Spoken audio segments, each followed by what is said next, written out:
ప్రేక్షకులందరికీ నమస్కారం. ప్రస్తుతం మన స్టూడియోలో ప్రముఖ తంత్ర జ్యోతిషులు, జ్యోతిష రత్న, జ్యోతిష సామ్రాట్ చింతా రుక్మాన్ గదరావు గారు మనతో ఉన్నారు.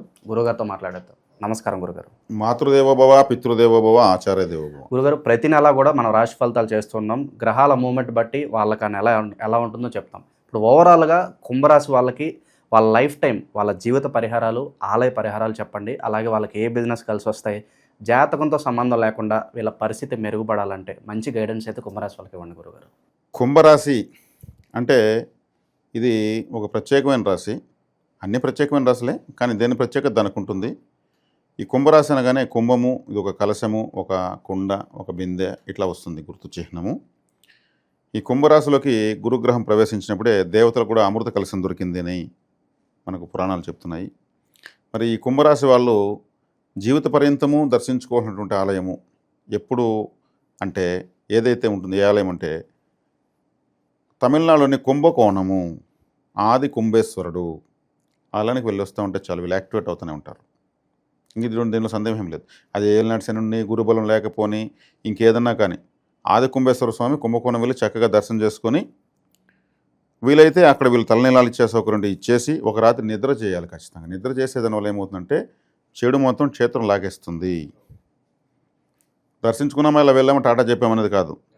ఆది కుంభేశ్వరుడు, మొట్టమొదటి కుంభేశ్వరుడు అని అర్థం. అక్కడ అధికారాన్ని కోల్పోయి అవమానాల పాలైపోయిన జయలలిత వెళ్ళి అక్కడ ఆ కుంభేశ్వర స్వామికి ఒక ఏనుగును సమర్పించి, కానుకగా ఆలయాన్ని సమర్పించి ఆ ఆది కుంభేశ్వర స్వామి యొక్క ఆలయంలో కోనేట్లో స్నానం చేసిన తర్వాత తిరిగి మళ్ళీ పదవి వచ్చేసింది. ఇది అందరికీ తెలుసు ఆ విషయం. కాబట్టి చాలా శక్తివంతమైన ఆలయం అది. కుంభరాశి వాళ్ళ కోసమే ఉందా ఆలయం అనిపిస్తుంది, వెళ్ళచ్చు. అదేవిధంగా ఏనుగు కుంభస్థలం పైన ఊరేగుతున్న దేవత ఉత్సవాల్లో పాల్గొంటే కూడా చాలు, ఈ కుంభరాశి వాళ్ళు యాక్టివేట్ అవుతారు. అంటే కుంభస్థలం అనేది చాలా శక్తివంతమైనది. ఏనుగు కుంభస్థలం పైన రాజు కానీ దేవత కానీ ఊరేగింపు చేస్తే అదొక అదృష్టం. ఆ దేవతకు అదృష్టం, ఈ రాజుకు అదృష్టం, ఎవరికైనా అదృష్టం. ఏనుగు మీద సవారీ చేస్తారు అంటేనే కూడా ఒక గజము, గజపృష్టం అంటే అది మహాశక్తివంతమైనది. అది కేరళలో ఎక్కువ జరుగుతూ ఉంటాయి. అంత ధరకు వెళ్ళలేరు, వెళ్ళే అవకాశంలో వెళ్ళవచ్చు. ఆ ఏనుగు కుంభస్థలం పైన ఊరేగుతున్న దేవతా ఫోటోను కూడా వీళ్ళ ఇంట్లో పెట్టుకోవచ్చు. వీళ్ళ రాశి యొక్క వైబ్రేషన్ ఉన్నటువంటి ఫోటో అవుతుంది. అదేవిధంగా ఎన్నో ఆలయాలు ఉంటాయి. ప్రతి ఆలయానికి కుంభాభిషేకం జరుగుతుంది. ప్రతి వార్షిక కుంభాభిషేకం జరుగుతుంది. చక్కగా వీళ్ళకి తెలిస్తే ఏ ఆలయానికి కుంభాభిషేకం జరిగినా వీళ్ళు వెళ్ళిపోవచ్చు. వెళ్ళిపోయేసి కుంభాభిషేకంలో పార్టిసిపేట్ చేసి ఆ నీళ్ళు తీర్థాలు చల్లుతారు. అది చల్లించుకుంటే చాలు. అదేవిధంగా ఈ కుంభరాశి వాళ్ళు యాక్టివేట్ కావాలంటే వర్షం పడేటప్పుడు చిన్న చిన్న కుండలు వర్షంలో పెట్టచ్చు. ఆ నీళ్ళు పడితే సేవ్ అవుతాయి. ఆ సేవింగ్ చేసుకుని ఆ కుంభంలోని జలాన్ని, వర్షపు నీటిని వీళ్ళు తాగుతూ వస్తే కూడా యాక్టివేట్ అవుతారు. చాలా ఈజీగా వచ్చాయి వీళ్ళకి పరిహారాలు, చాలా శక్తివంతంగా వచ్చాయి. ఇది రాశిలో ఉన్నటువంటి వాళ్ళు చేసుకోవచ్చు. అదేవిధంగా కుండలు పెట్టుకుని ఎప్పటికీ వీళ్ళు ప్లాస్టిక్ క్యాన్స్లో, ఈ ప్లాస్టిక్ బిందెల్లో ఇట్లాంటి వాటిలో నీళ్ళు కాకుండా స్వచ్ఛమైన కుండలో నీళ్ళు వీళ్ళు తాగుతూ వస్తే కూడా వీళ్ళు యాక్టివేట్ అవుతూనే ఉంటారు. వీళ్ళకి కుండలో నీళ్ళు తాగాల్సింది, ఖచ్చితంగా వీళ్ళు తాగాల్సిందే. వీళ్ళ యొక్క దేహము అనేది యాక్టివేట్లో ఉంటుంది, బాగా శక్తివంతంగా ఉంటుంది. సహజంగా వీళ్ళ లక్షణం ఎలా ఉంటుంది? ఏదన్నా ఎక్స్ప్రెస్ చేస్తారా, లేదంటే లోపలే వీళ్ళే దాచుకుంటారా? ఎలాంటి స్వభావం ఉంటుంది వీళ్ళకి? చక్కగా అడిగారు. వీళ్ళు ఏది టకామని బయట చెప్పరు, ఇంట్లో కూడా చెప్పరు. వీళ్ళకి వచ్చే సమస్య అంతా అక్కడే. వివాహం కాని వరకు తల్లిదండ్రులు భరిస్తారు. పెళ్ళైన తర్వాత భార్యకి చెప్పకుండా చేస్తుంటే ఎలా ఉంటుంది? అంత కంట్లో పడినప్పుడు నన్ను ఎందుకు పెళ్లి చేసుకోవాలి, భార్యకు కూడా చెప్పినంత సీక్రెట్లు ఏమున్నాయి అనేటువంటి విధంగా వీళ్ళకు డిస్టర్బెన్సెస్ వస్తాయి. విపరీతమైన ప్రేమాలు కురిపించలేరు వీళ్ళు, ఏదో కొద్దిగా. సహజంగానే ఇంట్రోవర్ట్ నేచర్. దానివల్ల సమస్యలు వస్తాయి. వచ్చినా వీళ్ళు ఆ లక్షణాన్ని కోల్పోరు, సీక్రెట్గానే ఉంటారు. ఏముందని చెప్పేదాని వల్ల ఏమొస్తుంది అనే విధంగా ఉంటారు. కాబట్టి ఈ రాశిలో ఇంకా కూడా వీళ్ళు చేసుకోవాల్సిన పరిహారాలు ఏంటంటే ధనిష్ట 3-4 పాదాలు, శతభిషం 4 పాదాలు, తర్వాత పూర్వభద్ర 1-2-3 పాదాలు కలిపితే కుంభరాశిలో 9 పాదాలు ఉంటాయి. ఈ పూర్వభద్ర నక్షత్రము గురుగ్రహంది, శతభిషము రాహువుది, ధనిష్ట కుజుడిది 3-4 పాదాలు. అంటే ఈ కుజుడు 3-4 పాదాలు ధనిష్ట వాళ్ళు దూకుడుగా ఉంటారు. శతభిషం 1-2-3-4 పాదాలు వాళ్ళు కూడా దూకుడుగానే ఉంటారు, మరింత దూకుడు వాళ్ళు. పూర్వభద్ర 1-2-3 పాదాల వాళ్ళు ఆచితూచి అడుగేస్తారు. గురుగ్రహము కాబట్టి ఇక్కడ వచ్చేకాడికి కుజుడు అంటే దుడుకుతనానికి, వేగానికి ప్రతీక. అంతకన్నా స్పీడు, గ్రహాల్లోకి అత్యంత దుడుకుతనము, అత్యంత చాణక్యము ఉన్నటువంటి ఏకైక గ్రహము రాహువే. రాహు తర్వాతనే ఏ గ్రహమైనా. రాహుకి ఈ రాశిలో 4 పాదాలు సంపూర్ణంగా కుంభరాశిలో శతభిషం ఉందన్నమాట. కాబట్టి ఈ పూర్వభాద్ర వాళ్ళు, అంటే ఈ రాశి వాళ్ళు ముఖ్యంగా నేను ఇంతకుముందు మీన రాశికి చెప్పాను 11వ స్థానాన్ని బలపరచుకోవాలి అని. ఇప్పుడు ఈ రాశి వాళ్ళు 11వ స్థానాన్ని బలపరచుకోవాలి అంటే లాభాలను ముందు చూసుకోవాలి. నాకేంటి, ఇలా కాదు, నాకేంటి, ఏం చేస్తే నాకేంటి, ఇది కావాలి.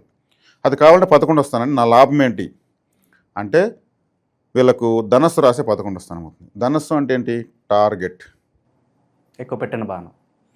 కాబట్టి వీళ్ళ లాభం ఏంటి చూసుకుంటే వీళ్ళకు ధనుసు రాశికి సంబంధించినటువంటి గ్రహం ఎవరు, గురుగ్రహం. గురువుకు సంబంధించినటువంటి పదార్థం ఏది, నెయ్యితో చేసినటువంటి స్వీట్స్, గీ స్వీట్స్ కావచ్చు, గీ ఫుడ్ కావచ్చు, ఏదైనా కావచ్చు, గీతో చేసిన పూతరేకులు కావచ్చు. గురువారం రోజు వీళ్ళు గురుహోరలో దానం చేయాలి. అలా చేస్తే వస్తే వీళ్ళకు లాభాలు పెడతాయి. గురువు కూడా ధనకారకుడే. అదేవిధంగా వీళ్ళకు లాభస్థానంలో నడి నక్షత్రం తీసుకోవాలి, మధ్య నక్షత్రం. అంటే వీళ్ళకు పూర్వాషాఢ వస్తుంది. పూర్వాషాఢ నక్షత్రం ఎవరిది, శుక్రుడిది. శుక్రుడు అంటే ఏమి, రకరకాల పండ్ల రసాలు, పాల పదార్థాలు, halwa, liquid sweet. Liquid sweet అంటే హల్వా, బూందీ, జిలేబీ, రసగుల్లా, పాయసము, ఇవన్నీ. పెండ్లైన కొత్తలు ఏం తీసుకెళ్తారు, హల్వానే తీసుకెళ్తారు. గట్టిగా ఉండదు, మెత్తగా ఉండదు, అది శుక్రుడే. అటువంటి పదార్థాలను శుక్రవారం రోజు దానం చేయాలి. అదేవిధంగా ఎవరు ఇక్కడ శతభిష నక్షత్రం వాళ్ళు చేయాలి. పూర్వభాద్ర నక్షత్రం వాళ్ళు ఓకే, ఈ రాశి వాళ్ళు మొత్తం చేయించండి, నడి నక్షత్రానికి సంబంధించి. తర్వాత వైద్య సేవ తీసుకుంటే ఈ ధనస్సు అంటే తొడల భాగం ధనస్సు వస్తుంది. కాబట్టి తొడల సమస్యలతో బాధపడుతున్న వాళ్ళు, నరాలు సమస్య, ఆ గజ్జల్లో ప్రాబ్లం ఉన్నవాళ్ళు, ఇటువంటి వైద్య సేవను చూసి వీళ్ళకి దొరికితే చూడొచ్చు. కండరాలు, తొడలు సమస్య ఉన్నటువంటి హాస్పిటల్కి కలిగి వెళ్తే పేదవాళ్ళు ఉంటారు, వాళ్ళకి ఏదైనా ఫుడ్ ఇవ్వచ్చు, లేదంటే వాళ్ళ మెడిసిన్స్ చాలా డబ్బులు ఇవ్వచ్చు. ఖచ్చితంగా అయితే పనిచేస్తుంది. సేవ అనేది ఖచ్చితంగా ఫలితం ఉంటుంది. ఇది 11వ స్థానం యొక్క యాక్టివేషన్. ఇక తీసుకుంటే పూర్వభాద్ర నక్షత్రానికి 6వ నక్షత్రం అయినటువంటి ఏదొస్తుంది, 6వ నక్షత్రము రోహిణి తర్వాత ఉన్నది కృత్తిక నక్షత్రం. కృత్తిక వీళ్ళకి సాధన తార. కృత్తిక సాధన తార వస్తే కృత్తిక నక్షత్రాన్ని వీళ్ళు టచ్ చేస్తే వీళ్ళు చేసే పనులు సక్సెస్ అవుతాయని అర్థము. అంటే కృత్తిక అంటే ఏమి, దీపము, టార్చ్ లైటు, క్యాండిలు, లైటు, హోమము, యజ్ఞము. అందుకే కార్తీక మాసంలో ఎక్కువ దీపాలు పెడతారు. వీళ్ళకి సాధన తార కృత్తిక నక్షత్రం వచ్చింది కదా, వీళ్ళ లైఫ్ అంతా దీపావళే. వీళ్ళు ఎన్ని దీపాలు పెడితే అంత సక్సెస్, అంత వెలుగులు వీళ్ళ జీవితంలో వస్తాయి. సాధన తార దీపం సూచిస్తూ ఉంది. కార్తీక దీపం అనే పాటలు కూడా వచ్చాయి, కార్తీక దీపం సినిమాలు వచ్చాయి, ఆరణీకమయ్యే దీపం పాటలు కూడా పాడారు. అది కృత్తిక నక్షత్రం. అదేవిధంగా శతభిష నక్షత్రానికి భరణి నక్షత్రం వాళ్ళకు సాధక తార అవుతుంది. భరణి నక్షత్రము అంటే ఏమంటే కామాఖ్య కాళికాదేవి. భరణి నక్షత్రంలో పుట్టిన వాళ్ళు ధరణి నేలగలరు అని వచ్చింది. దుర్యోధనుడు పుట్టాడు, ఆయన భూచక్రవర్తి అయ్యాడు. యమధర్మరాజు అక్కడే పుట్టాడు. కాబట్టి వీళ్ళు చక్కగా అన్ని భోగాలు అనుభవించాలనుకుంటే శతభిష నక్షత్రం వాళ్ళు వంటింట్లో దీపం పెట్టాలి, దక్షిణం వైపు. అది యమదీపము, జలదీపము అంటారు. ప్రతిరోజు రాత్రి పడుకునేటప్పుడు పెట్టేసి పడుకోవాలి. ఆ దీపం ఎలా పెట్టాలంటే రాతి ఉప్పు ఇలా ప్లాట్ఫామ్ లాగా పోసేసి దానిపైన ఒక మట్టి ప్రమిద పెట్టి అందులో నీళ్లు పోసి దానిపైన ఇంకో ప్రమిద పెట్టి అందులో నూనె పోసి వెలిగించేసి పడుకోవాలి. అది ఎంతసేపు అయినా వెలగని.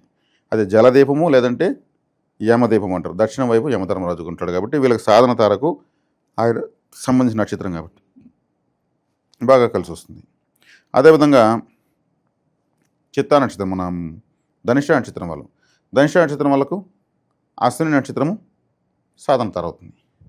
అశ్విని నక్షత్రం అంటే ఏమి, జంట గుర్రాలు ఇలా విజయ సూచికతో ఉన్నటువంటి 2 గుర్రాలు వీళ్ళు ఆఫీస్లో కానీ టేబుల్లో కానీ వాల్ పోస్టర్గా కానీ వేసుకోవచ్చు, వాల్ పేపర్గా పెట్టుకోవచ్చు. హయగ్రీవ అవతారాన్ని వీళ్ళు ఆరాధించవచ్చు. సరస్వతి దేవుని కూడా ఆరాధించవచ్చని కొంతమంది నాకు చెప్పగా నేను విన్నాను, ఆమోదించవచ్చు. కాబట్టి వీళ్ళకు దేవతా పరిహారం అలా వస్తుంది. ఆరాధన చేస్తే చాలు, వీళ్ళ పనులు సాధనలోకి వస్తాయి. లాభస్థానాన్ని ఎలా యాక్టివేట్ చేసుకోవాలో చెప్పాను. ఇక వీళ్ళు ఏదన్నా వ్యాపారాలు ప్రారంభించాలంటే ఏ రంగాలు వీళ్ళు సెలెక్ట్ చేసుకుంటే బాగుంటుందంటారు గురుగారు? వీళ్ళు అన్నీ చెప్పి చేస్తే మంచిది, ముందు సక్సెస్ అవుతారు. ముందు ఇంట్లో చెప్పాలి, ఏ వ్యాపారం చేసినా నేను ఇంత పెట్టుబడి పెడుతున్నా, ఇంత చేస్తున్నా అని చెప్పి చేయడంలో సక్సెస్ ఎక్కువ ఉంది. సొంత నిర్ణయాలు అయితే ఫెయిల్యూర్ అంటారు. ఫెయిల్యూరు ఇంట్లో చెప్పాలి, అది చాలా ధర్మం, కుటుంబాశ్రమ ధర్మం ఉంటుందని. దాన్ని చెప్పి చేయడం వల్ల వీళ్ళు ఏమైనా చేసినారంటే, ఒకవేళ వద్దు అంటే ఇంట్లో వాళ్ళు చెప్తే ఓకే ఎందుకు వద్దన్నామని మాట్లాడుకుని ముందుకు పోవాలి. ఈ డిస్కషన్ పెట్టుకుని పోతే సక్సెస్ రేట్ ఎక్కువ వీళ్ళకు. ఇది పెట్టినప్పుడు నేను వ్యాపారం సూచించి కూడా ప్రయోజనం ఉంది. దేవతారాధన, సేవ చేయాల్సిన దాన ధర్మాలు చెప్పాము. మధ్యలో వీళ్ళకున్నటువంటి ఒక వీక్నెస్ క్లియర్గా అన్నీ చెప్పరు. ఎందుకో చెప్పాలని వీళ్ళకి అనిపించదు. చెప్పకుండా ఎన్నో విషయాలు వీళ్ళు జన్మను చాలించేదానికి అవకాశం ఎక్కువ కుంభరాశి వాళ్ళకు ఉంది. జీవితాంతం మౌనంగా ఉండగలిగే శక్తి వీళ్ళకు ఉంది. ఎందుకంటే రమణ మహర్షి లాంటి వాళ్ళంతా కుంభరాశిలో పుట్టినట్టు ఆయన నీ గురించి నువ్వు తెలుసుకో అని చెప్తూనే మహర్షి చెప్పాడు. అది కాబట్టి దీన్ని వీళ్ళు సవరించుకోగలిగితే నేను చెప్పిన పరిహారాలు చేస్తే చక్కగా వృద్ధిలోకి ఇక వస్తారు. ఏ రోజన్నా మంచి పనులు ప్రారంభించాలంటే వారంలో ఏ రోజు వీళ్ళు సెలెక్ట్ చేసుకుంటే బాగుంటుంది? ఏ రంగు ఎక్కువగా ప్రిఫర్ చేస్తే బాగుంటుంది? పూర్వభాద్ర నక్షత్రం వాళ్ళకు అంటే గురుగ్రహ నక్షత్రం, గురువు కాబట్టి తనకు తన వర్గానికి చెందినటువంటి చంద్రుడు, రవి, కుజుడు, అదేవిధంగా కేతువు, ఈ 4 గ్రహాలకు సంబంధించినటువంటి రంగులు, నంబర్లు యూస్ చేసుకోవచ్చు. కేతువుకు 9, అదేవిధంగా రవికి 1, చంద్రుడికి 2, అదేవిధంగా ఇంకెవరున్నారు, రవి చంద్రుడు కుజుడికి వచ్చేకాడికి 7. ఈ నెంబర్లు వీళ్ళు ఫాలో కావచ్చు, తన వర్గం కదా, ఫాలో కావచ్చు. సో ఓవరాల్గా ఈ రాశి వాళ్ళందరూ కూడా రాశి ఫలితాలతో ప్రతి నెల సంబంధం లేకుండా వాళ్ళ జీవితంలో ఎలాంటి పరిహారాలు చేసుకోవాలి, ఎలాంటి ఆలయాలు సందర్శించాలి చాలా బాగా వివరించారు. ధన్యవాదాలు గురుగారు. ధన్యవాదాలు.